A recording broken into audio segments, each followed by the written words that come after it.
사흘간의 폭설로 광주와 전남 곳곳이 빙판길로 변했습니다. 목포에선 시내버스 파업까지 겹치면서 출근길 도로가 주차장으로 변했고 골목길은 빙판길로 변하면서 낙상 사고가 속출했습니다.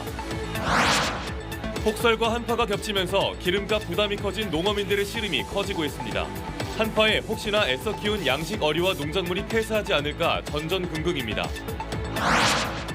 최근 20cm의 많은 눈이 내렸지만 가뭄 해갈에 별 도움이 되지 않을 걸로 보입니다. 물을 많이 담지 않고 있는 건식눈이어서 강수량으로 환산하면 불과 7에서 8mm 정도에 불과합니다. 6년 만에 민주당에 복당한 박지원 전 국정원장이 차기 총선 승리를 위해 모든 것을 바치겠다고 밝혔습니다. 하지만 이른바 검수완박 입법 과정에서 탈당한 민형배 의원은 이번에도 복당 명단에 이름을 올리지 못했습니다. 여러분 안녕하십니까? KBC 8시 뉴스입니다. 폭설로 광주와 전남 지역 곳곳이 빙판길로 변했습니다. 목포에선 시내버스 파업까지 겹치면서 출근길 도로가 아예 주차장으로 변할 정도였습니다. 골목길과 이면도로에선 낙상 사고도 속출했습니다. 구영슬 기자의 보도입니다. 전남 목포 시내 도로가 주차장으로 변했습니다. 주말과 휴일 동안 내린 눈이 20cm 넘게 쌓이자 도로가 마비된 겁니다. 전남도청에서 목포 백년도로까지 평소 5분에서 10분 정도 걸리던 도로가 무려 1시간 이상이나 걸리기도 했습니다. 설상가상으로 목포 시내버스 운행이 8일째 중단된 탓에 시민들의 불편은 더욱 커졌습니다. 지금 평소에는 10분이면 가는 거리인데 지금 1시간 동안 꼼짝도 없이 막혀 있어서 출근 지금 좀 답답하네요. 한파 속 광주 지역 주택가 골목길은 빙판길로 바뀌었습니다.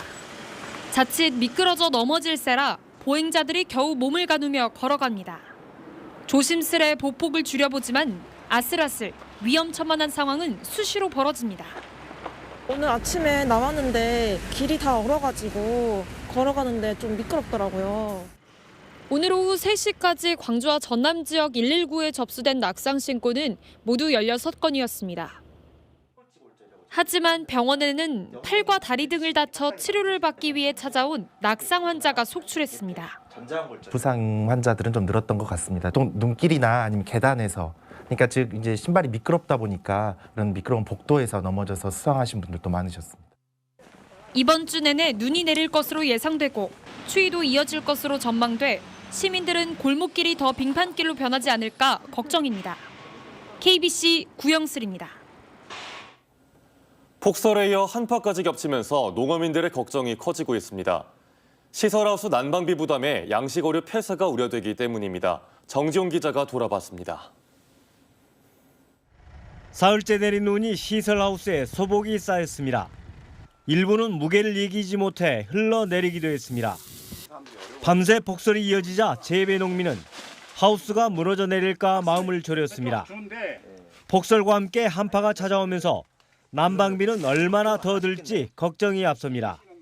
전기료도 많이 올린다가 기름값도 작년 대비 50% 올랐죠. 뭐 그런 것들이 굉장히 생산 원가가 많이 올라가기 때문에 농가들이 힘이 많이 들죠. 출하를 앞둔 숭어 양식장에도 긴장감이 돕니다. 어로 작업을 위해 수위를 낮춘 탓에 기온에 민감한 상황입니다. 1, 2도만 더 내려갈 경우 동사 피해가 오래됩니다. 폭설로 작업이 중단된 상태라 양식 어민들의 마음은 바짝바짝 타들어가고 있습니다. 그러려면 물을 지금 오늘부터 빼야 되는데 날이 이렇게 추워지니까 걱정이 돼가지고 지금 대기하고 있는 상태입니다.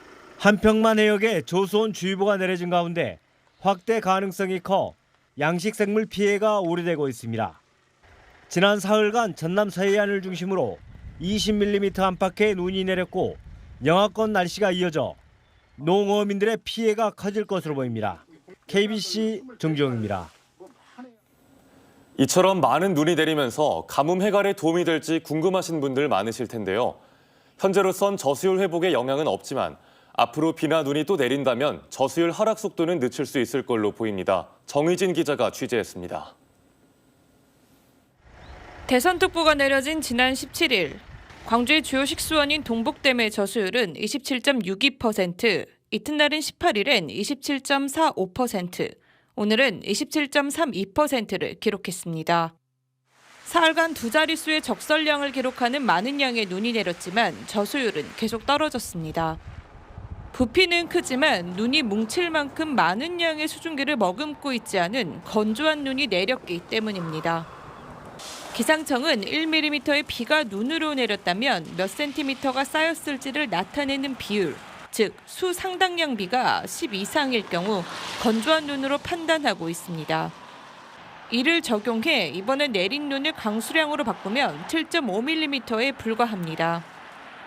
적설 높이는 높아지지만 거기에 따른 공간이 많기 때문에 잘 뭉쳐지지 않는 건조한 눈이 되는 거고요. 수산화비가 더 낮아지게 된다는 얘기는 그만큼 그 눈에 수증기가 많이 함유가 돼 있어서 다행인 건 많은 양의 눈이 내린 덕분에 이전처럼 땅이 가문 상태는 아니라는 겁니다. 아직 수분이 남아있어 추가적으로 눈이나 비가 내린다면 저수율 유지에 도움이 될 것으로 광주시는 내다보고 있습니다. 이게 말 그대로 비가 오게 되면은 그대로 물이 흘러서 저수지로 동복댐으로 유입될 것으로 판단되고 있습니다. 저수 용량이 주암호의 5분의 1에 불과한 동복호의 저수율은 하루 평균 0.2%포인트씩 빠르게 떨어지고 있습니다. 내년 3월 제한급수가 기정사실화된 상황에서 기약 없는 날씨보다는 시민들의 물 절약 습관이 무엇보다 중요합니다. KBC 정의진입니다. 주말부터 시작된 눈이 오늘까지도 이어지며 광주 전남 지역에 많은 양의 눈이 쌓였는데요. 기상청은 목요일인 22일 다시 폭설이 내릴 걸로 예보했습니다. 조윤정 기자입니다. 광주 천변이 새하얀 눈으로 뒤덮였습니다. 모처럼 내린 눈에 아이들은 신이 나 눈썰매를 타고 선생님과 함께 즐겁게 눈싸움을 하다 보면 추위도 어느새 잊혀집니다. 오늘 날씨는 춥지만 친구들이랑 이렇게 눈싸움하고 노니까 재밌어요. 오늘 새벽에는 전남 서해안을 중심으로 눈이 내렸습니다. 하루 적설량은 영광이 8cm로 가장 많았고 한평 7.6cm, 목포 6.5cm 등으로 그 뒤를 이었습니다. 지금 꽁꽁 얼었어요. 처음 이렇게 눈이 많이 와갖고 오는 거 보니까 새삼스럽고. 모레에는 광주 전남 대부분 지역에 비 또는 눈이 내리겠으며 예상 강수량은 5에서 10mm입니다. 기상청은 오는 22일부터 다시 많은 눈이 내릴 것으로 내다봤습니다. 그리고 다시 22일 목요일부터 24일 토요일까지 서해상에 해기차에 의해 발달한 눈구름대 유입으로 광주 전남에 또다시 많은 눈이 예상됩니다. 사흘 간격을 두고 또다시 많은 눈이 예보된 만큼 지역민들의 각별한 주의가 필요합니다. KBC 조윤정입니다. 김대중 전 대통령의 영원한 비서실장으로 불려온 박지원 전 국가정보원장이 6년 만에 더불어민주당에 복당했습니다. 박 전 원장은 차기 총선 승리를 위해 모든 것을 바치겠다고 소회를 밝혔습니다. 이른바 검수완박 입법과정에서 탈당한 민형배 의원은 이번 복당 명단에는 이름을 올리지 못했습니다. 이상환 기자입니다. 박지원 전 원장은 복당이 결정되자 민주당의 차기 총선 승리와 정권 교체를 위해 모든 것을 바치겠다고 밝혔습니다. 이재명 대표를 정조준한 검찰 수사와 관련해선 단합해서 극복하자고 강조했습니다. 그간 활발한 방송 활동으로 정치적 입지를 다져온 박 전 원장의 복당이 위기에 처한 민주당과 호남 정치의 단비가 될 것이란 기대가 큽니다. 분열의 구심점이 될 수 있다는 일부 우려에 대해 박 전 원장은 복당 후 잘하라는 의미로 받아들인다며 일축했습니다.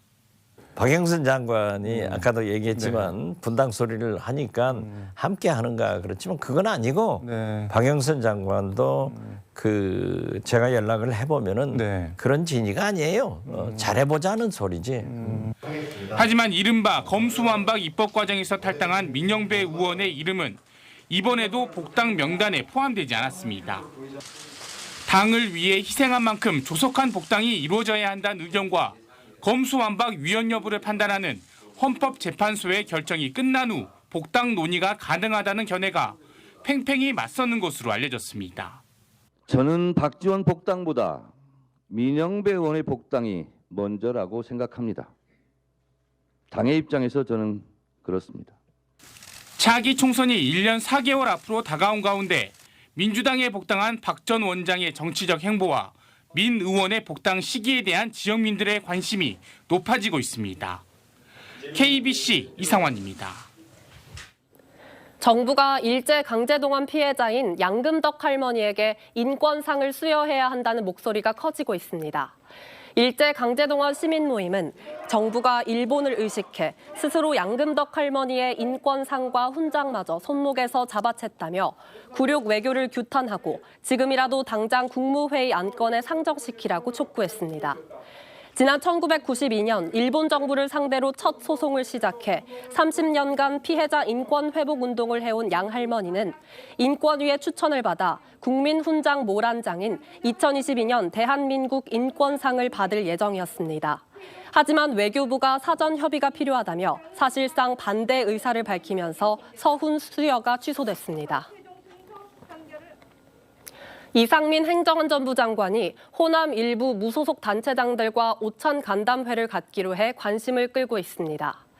이 장관은 내일 세종시에서 국민의힘 조수진 의원과 함께 무소속인 정인화 광양시장과 박홍률 목포시장, 강종만 영광군수, 황인홍 전북 무주군수와 오찬을 가질 예정입니다. 이번 오찬은 연말 행안부의 특별교부세 배정과 관련해 호남 무소속 단체장들을 배려해야 한다는 조수진 의원의 제안으로 이뤄진 걸로 전해졌습니다. 행안부 장관이 특정 정당과 무소속 단체장만 별도로 초청해 간담회를 하는 것은 매우 이례적인 데다 특히 민주당 텃밭인 호남 지역 무소속 단체장들과 자리를 함께하는 것이어서 관심을 모으고 있습니다.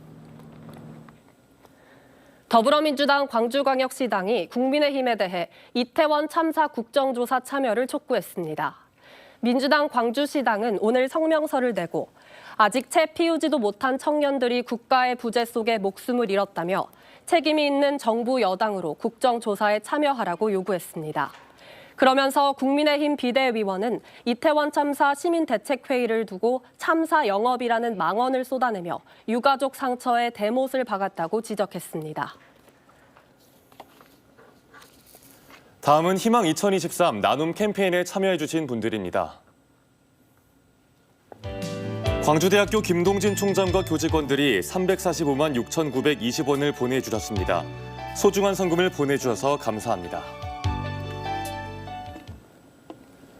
전남대학교 소속의 한 기술지주회사가 접대비를 유용했다는 의혹이 제기된 가운데 자체 감사에서도 문제가 있다는 검토 결과가 나왔습니다. 전남대 산학협력대는 지난 10월 국회 국정감사에서 제기됐던 기술지주회사의 접대비 유용 의혹에 대해 자체 감사를 실시한 결과 비정상적인 시간대에 접대비가 사용되는 등 일부 회계 집행에 문제가 있었다는 결론을 내리고 당사자들의 소명 자료를 받아 환수 여부 등을 검토하기로 했습니다. 앞서 더불어민주당 서동영 의원은 지난 2016년부터 3년간 전남대 소속 모 기술지주회사가 접대비로 결제한 금액 가운데 모두 5천여만 원 상당이 유흥업소에서 쓰였다는 의혹을 제기했습니다. 공동주택 사업을 빌미로 수백억 원대 토지거래 사기를 당했다는 진정서가 여수시에 접수됐습니다. 여수시는 최근 만흥동 40여 필지에 공동주택 사업을 추진 중인 모 사업 시행자가 고급 연립주택을 분양하겠다며 한 세대당 2억 원을 가져가 토지를 매입한 뒤 이후 토지 신탁사의 토지를 양도하는 등의 비정상적 거래로 소송이 진행 중이라며 공동주택 사업 승인 반려를 요구하는 진정이 제기됐다고 밝혔습니다. 여수시는 허가 요청이 들어오면 진정인들의 주장 등을 토대로 사실관계를 꼼꼼히 확인할 계획이라고 밝혔습니다. 광주은행이 광주전남 애사랑카드 사용액을 통해 모은 기부금을 광주사회복지공동모금회와 광주광역시에 전달했습니다. 이번에 전달된 기부금은 2억 2,900여만 원으로 광주사회복지공동모금회에 기탁돼 광주광역시 사회복지사업 등에 활용될 예정입니다. 광주은행 창립 50주년을 기념해 출시된 고향사랑 기부금 카드는 지난 2018년부터 시작해 올해까지 모두 7억 8,800여만 원이 모금됐습니다. 광주 전남 지역 올해의 우수 국선 변호인 4명이 선정됐습니다. 광주지방법원은 사건 처리 건수와 처리 결과, 변호 활동의 충실도 등을 고려해 이지웅 국선 전담 변호사와 심성래 대한법률구조공단 변호사, 최경욱, 이용주 사선 변호사 등 4명을 우수 국선 변호인으로 선정했습니다. 광주지방법원은 여건이 어려운 사회적 약자를 위해 성실하게 업무를 수행한 국선 변호인에게 동기를 부여하기 위해 지난 2015년부터 우수 국선 변호인을 선정하고 있습니다.